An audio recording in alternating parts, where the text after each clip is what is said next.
omulabe waffe omulungi twagala okwanirizaako akaseera kano era akadde kanene. Muli mutya yonna gye musinzidde okutulabako. Olunaku lulungi nnyo, mwebale bimutuusaako engalo. Olunaku olwaleero bwetti bwe tuzze n'omukukunavu. Mubadde mmanyi tamale mirundi nti ye yali omukukunavu naye ennume tekuleemu mu kigo, ennume zikula nnyingi. Kakati olunaku olwaleero tetuzze wa ssanyu, bintu bya nnaku. Mukimanyi bulungi nti ekibiina ekisinga amaanyi ku Luvuganya, kisa ekisinga obukulu naye ekisinga amaanyi, kyafiiriddwa omubaka wa Paalamenti, omubaka Helen Nakimuli ow'e Kalangala. So olunaku olwaleero kubadde kujjukira omubaka oyo. So omukunavu tugenda menya ebintu biriyitiŋŋana. Omubaka bamuwadde butwa, omubaka biri mu state, omubaka yeegalagajjalidde nnyo. Obeera otyamu omubaka wa Paalamenti n'ogenda mu kalwaliro wano, essente ezibadde zimujjanjaba za Paalamenti bamukuttemu bwongo, kwegamba bintu bingi ebadde biyitiŋŋana. Ne kati tugenda menya otegeera amazima agali emabega w'ensonga. Wano program amazima agali emabega w'ensonga ge tutunuulira mu mbeera efaana bwe. So nkusaba nti subscribinga, olikinge ate era osharinge. Nkolera bintu bisatu byokka. Ne oba tokomentinze ojja komentinga. Naye bintu bisatu bikulu ku video eno: subscribinga, likinga ate era ofollowinge, tutambule wamu mu mbeera efaanako bwetu. Kanyaniza omukulu ababuuzeeko, sebo tubuuzeeko akaseera kaneeno. Muli mutya abatulaba abali ku channel eno, mweyongere ddala okubanga mutugoberera.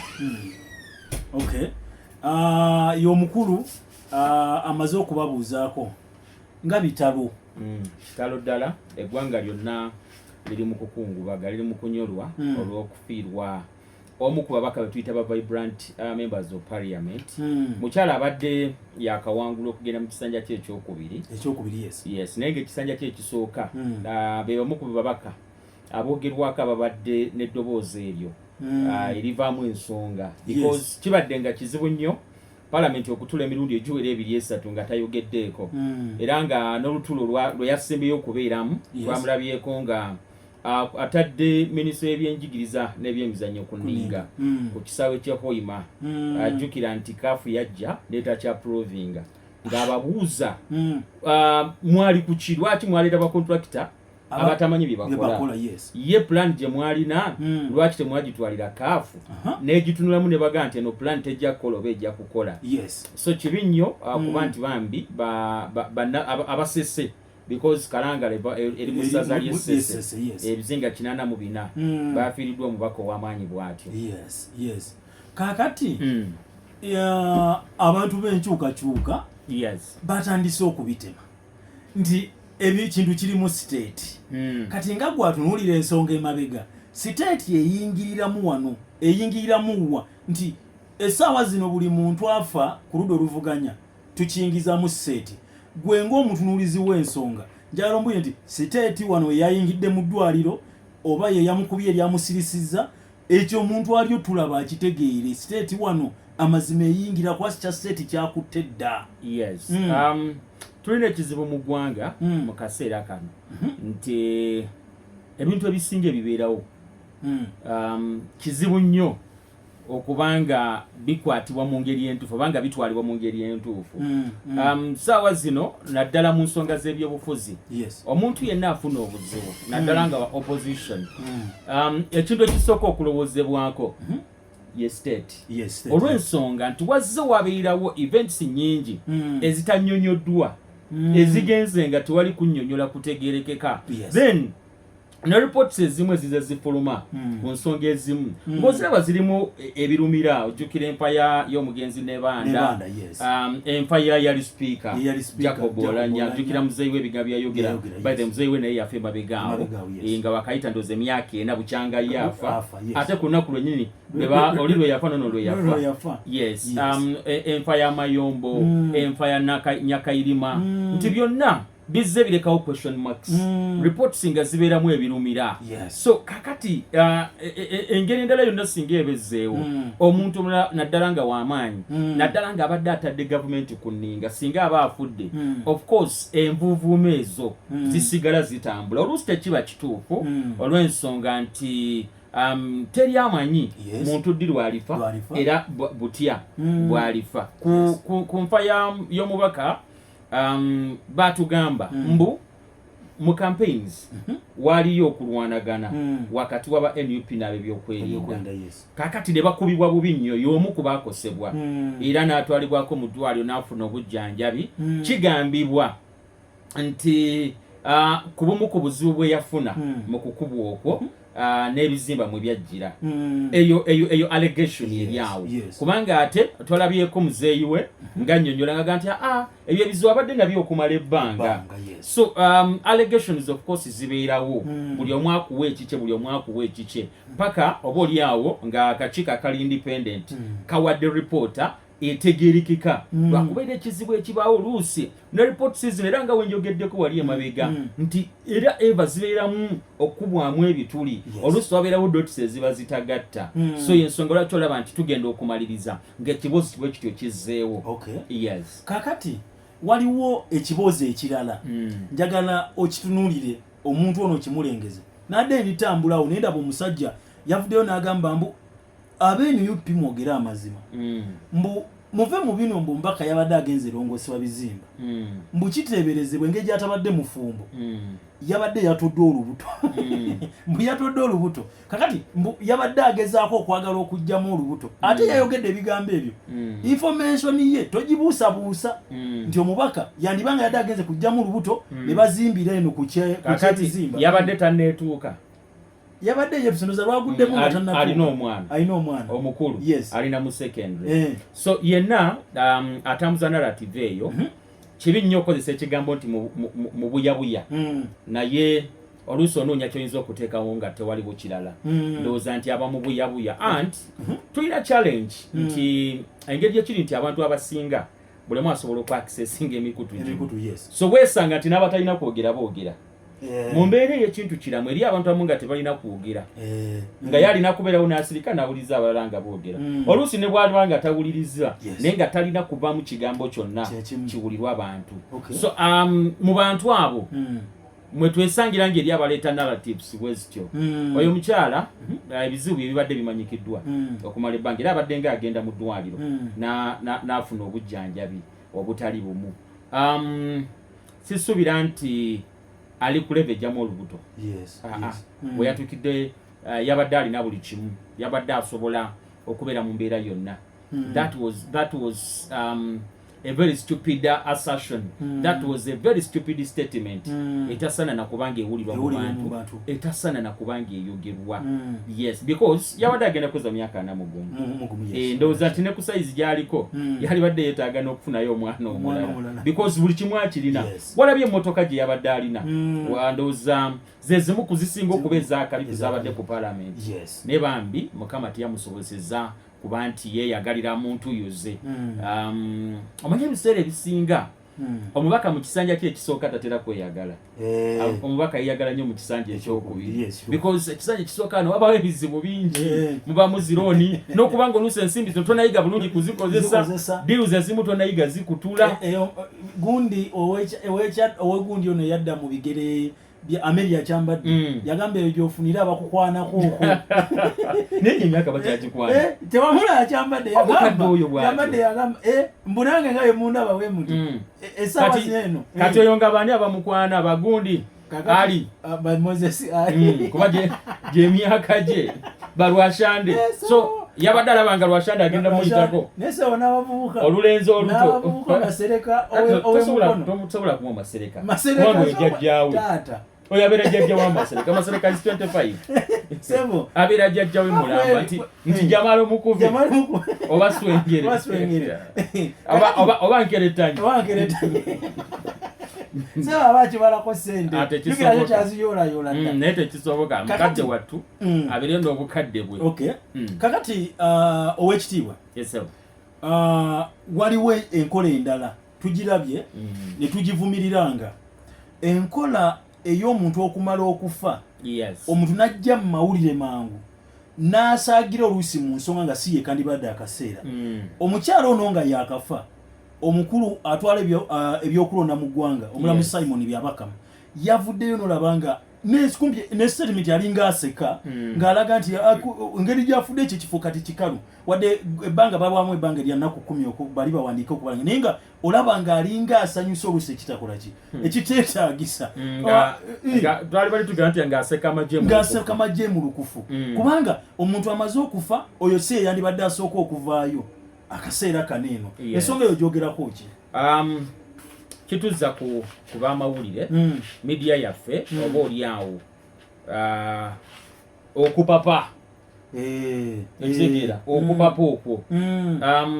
kyabale tekyetaagisa kumubuuza ku bintu ebyo because ekisooka ffenna tukimanyi nti ekyo ekifo kirina okuddamu omuntu tukimanyi nti ekifo ekirina okuddamu omuntu kwakulonda mubaka mu palamenti ye12 so si palamenti ye11 because tukimanyi nti mu parliament katugeze ng'eye11 omuntu yenna eyalifudde oba eyalivudde oba eyalivudde eddalu nga tusigazze ebbanga eritasukka myezi 6 kugenda mu kalulu ka parliament ya 12 of course ekifo kyalisigaddewo nga kyereere paka okulonda okwekutuka because etteeka bwe ligamba kakati olwedde okulonda kwaggwa twafuna ba MP elect abagenda mu parliament eno ye12 kitegeeza nti mu mbeera yonna etteeka lirikiriya teryetaaga kubuuza kiringa wona abuuza omuntu nti kakati ozuukusa ogenda kunaaba mu maaso kiri automatic tekyetaagako discussion yonna so batera okugamba nti wali omugenge tofunyizaawo ngalo kati mu bannamawulire okujja okubuuza bwana Byabakama ku nsonga eno kwabadde nga kulaba wali mugenge n'ofunyizaawo engalo kyabadde tekyetaagisa because tukimanyi nti kijja kubeerawo akalulu kajja kuddamu kakubwe okuba nti tufuna memba wa palamenti omukyalo omupya agenda okukiikirira abantu beekalangala kakati waliwo ekirala kyenjagala tukitunuulire abantu bano eno yensonga esembayo omubuliza ffe oba omulabe waffe gitunuye giwulize n'obwegendereza ow'ekitiibwa omusajja omu ng'akaluka akaggwa yajja n'akola okulagula nti bannabyabufuzi abawangudde temweyibaala n'agamba nti waliwo bannabyabufuzi abagenda okufa ekyeyonoonere olw'ensonga bigenda beeramu kalogo kalenzi bigenda kubeeramu ggulirira okuggyawo bigenda beeramu embeera ey'obutwa n'agamba nti tuze tukiraba abantu nga bafa ekyononere naga kisobeerawo mu ntandikwa kisobola okubeerawo ng'oluusi tutuuse wakati oba mu kumaliriza nga bwe tuzze nga tubiraba n'akola sementi eno n'awa example ey'omusajja weekamuli yali agenda okwewandiisa nti baamubalizaawo kati yafuna anti kati gokireeta kabenje tugende mu maaso kati n'agamba nti gereza ku LC5 abaka abazze babulawo babanyigibwa gwe kisobola nti mpangudde n'olowooza nti no kiwedde n'akola statement naga nti ababaka bonna abali mu palamenti kola ebintu bibiri bw'oba oli mulogologa nnyo obeere n'emirandira ate oba oli musabi bw'oba oli musabi ate saba nnyo naye wonaabeerawo nga mu kyaki togenda ne mu mandwa togenda gw'owedde ne tusooka nimukirabo kansala wa Nuupu yafudde wakirigo ba kigoberedde ssentebe wa disitulikiti ow'ekikuube nalabye gundi matalo kyaligonza nga awagira abantu babiri oli kitegeera ow'ekikuube oyo yagenze accident kakati tubaye tulikyali awo namugga nakola nakimuli n'agenda taata ensonga eyo nga ggwe ogitunuulira otya bw'otunuulira campaigns nga bwe zaali n'ebyalimu kyali kikuwa endowooza eyagala okufaananako bwetyo twalaba nti abantu baatuuka ku level ey'okubanga basobola n'okuwaayo obulamu bwabwe okusinziira ku byali birabwako embaale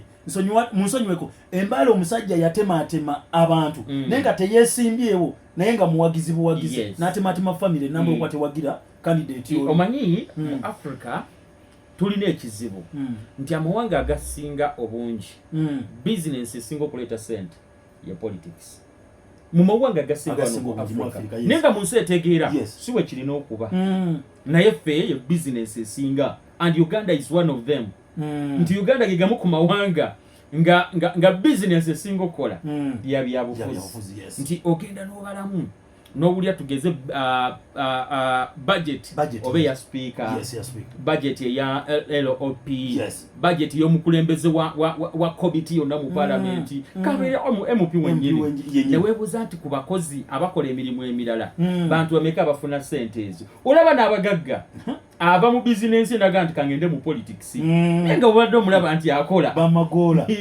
tabadde afuna ssente, naye munnange naga nti nti oyo akoze nnyo kati agenda mu byabufuzi. Ne tutuuka n'olya nti oli yatadde akawumbi mu kalwa yagala bwa MP. Kiwanda yagamba nti omuntu museeke omusaala gwa miliyoni 600 bw'ateekamu biliyoni 2 kiki ky'oba olowooza kituuza kwoli ekiro kyange kyali kyagendako mu so kati mu mbeera eyo kyangu nnyo abantu ab'emitima eminafu okukola ekikyamu, asobola okugyawo munne, asobola okutuusa ekizibu kyonna ku munne ng'alaba nti ye block yokka is the only stumbling block emulemesezza okugenda okulya omugaati guli. So n'amaliriza ng'oluusi amugjeewo oba ng'ataddewo embeera eyinza okumuleetera okuba nti avaawo. Tulabye abantu abakulu abazzeeyo okusoma olw'okuba baagala kugenda mu paalamenti. Naye ng'ate gye bali babadde tebali bubi. Okitegeera nga babadde tebali bubi, naye olw'okuba nti waliwo wali akasente ke balaba akanje ennyo kali eyo kaduda buduzo. Omanya okududa ebyennyanja ku nnyanja okubanga bivaayo ebiti mu mazzi ne bijja ku lubalama gwe bayita okududa okwo. So ensimbi ziri eyo ziduda, kati buli omu alaba nti yaligenze n'aziyoolako. Okitegeera kantu katononnyawo nga waliwo eziyise, waliwo ekiremye mu palamenti wabaawo eziyita ebisawo biyitinga n'emisana n'ekiro. So mu mbeera eyo weesanga nti abamu ajja n'akola ekibi n'akola munne ekibi. However tetujja gamba nti kyekyasaho nalewona kimuli nedda, because tewaliwo bukakafu bwonna ku ekyo. Ate era si discussion yalibadde yeetaagisa okutandika okunyumya ku bintu ebifaananyirizaako weebityo. Tuleke omwoyo gw'omugenzi Mukama abeere ng'agulamuza kisa. Balabe baffe abalungi, twagala okubeebaza ku lw'akaseera akalungi ke mutuwadde. Leero tubabegeddeko bubegezi, naye gye tugenda mu maaso mujja kubeera nga mutuota buliro. Nkusaba okusubscribinga, ne nkusaba okulikinga, ne nkusaba n'okufollowinga, n'okusharinga. Bw'onaakola ekyo ojja b'otukoledde bulungi. Kuno kulabula oba kutegeezaako, bw'obanga weesimbyewo olaba ssebo balwanyisa gwe ng'otunda nnyaanya, akulwanyisa n'abeera nga ate yeewa atuusa matooke. Kakati gwe lowooza nga eyakwesimbako yateekamu biliyoni 2 gwe ng'akozesa maanyi g'abantu. Ako kabagezi bokka, nsaamuka abampere nnyo omukisa. Tujja kubanga tusisinkana olundi katuddemu ate, Mukama ampere omukisa.